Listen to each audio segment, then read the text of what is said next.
दाक्षिणात्य सिनेमातली प्रसिद्ध अभिनेत्री रान्या रावला 14 किलो सोन्याची तस्करी केल्याप्रकरणी अटक झाली आहे। सगळ्यात धक्कादायक बाब म्हणजे रान्या राव कर्नाटकचे डीजीपी रामचंद्र राव यांची मुलगी आहे। ती तिच्या वडिलांच्या प्रभावाचा फायदा घेऊन बेकायदेशीर व्यवसायात सहभागी झाली होती असा आरोप करण्यात येतोय। पाहूया एक रिपोर्ट।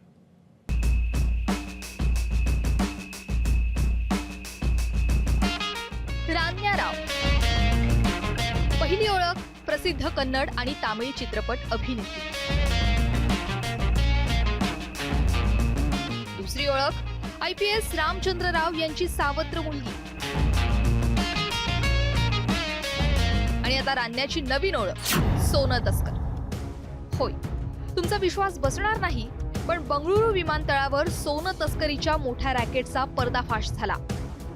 DRIनं विमानतळावर 14 किलो सोन्यासह 4,73,00,000ची संपत्ती जप्त केली। आणि याच प्रकरणात कन्नड अभिनेत्री रान्या रावला रंगेहात अटक करण्यात आली आहे। DRIला गुप्तचर विभागाकडून रान्याबद्दलची आधीच माहिती मिळाली होती।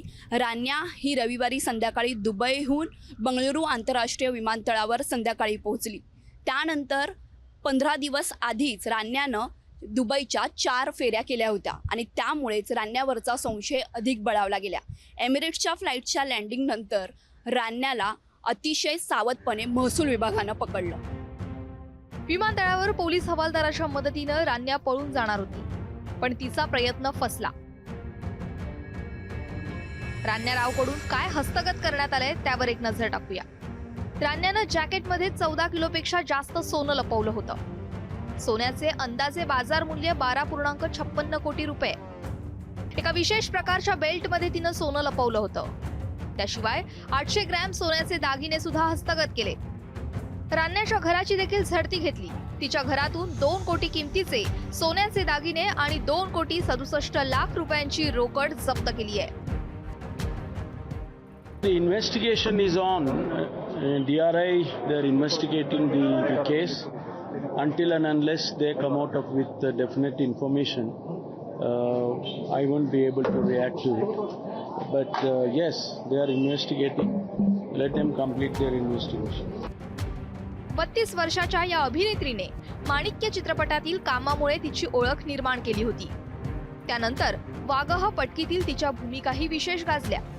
तर तिचे वडील IPS रामचंद्र राव यांचंही कर्नाटकात बरंच नाव आहे। सुरुवातीच्या तपासात असं दिसून आलं की रान्या रावनं कस्टम्स तपासणीला बगल देण्यासाठी तिच्या सावत्र वडिलांचा आणि त्यांच्या नावाचा वापर केला आणि विमानातून उतरताना तिने कर्नाटकचे DGP आपले वडील असल्याचा दावा देखील केला होता। रान्या सतत दुबईला जात असल्यानं पोलिसांचा संशय बळावला। सोमवारी ती भारतात परतली आणि कारवाई झाली। तिला अटक करण्यात आली, पण चौकशी दरम्यान तिनं सोन्याची तस्करी करण्यासाठी आपल्याला ब्लॅकमेल केल्याचा दावा केलाय। रान्याला 14 दिवसांची न्यायालयीन कोठडी सुनावण्यात आली आहे, पण वडील IPS स्वतः अभिनेत्री असताना तस्करी करण्याची वेळ तिच्यावर का आली हा प्रश्न अनुत्तरित आहे। संकेत साळवीसह दीपक पळसुले, ABP माझा। बातम्यांच्या विश्वातला सगळ्यात मोठा मंच,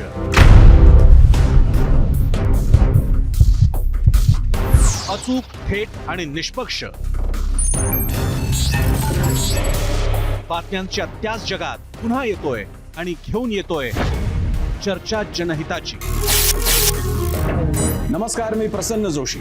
आता भेटूया 0 आवर मध्ये सोमवार ते शुक्रवार रात्री 7:56 फक्त ABP माझावर। ABP माझा, उघडा डोळे बघा नीट।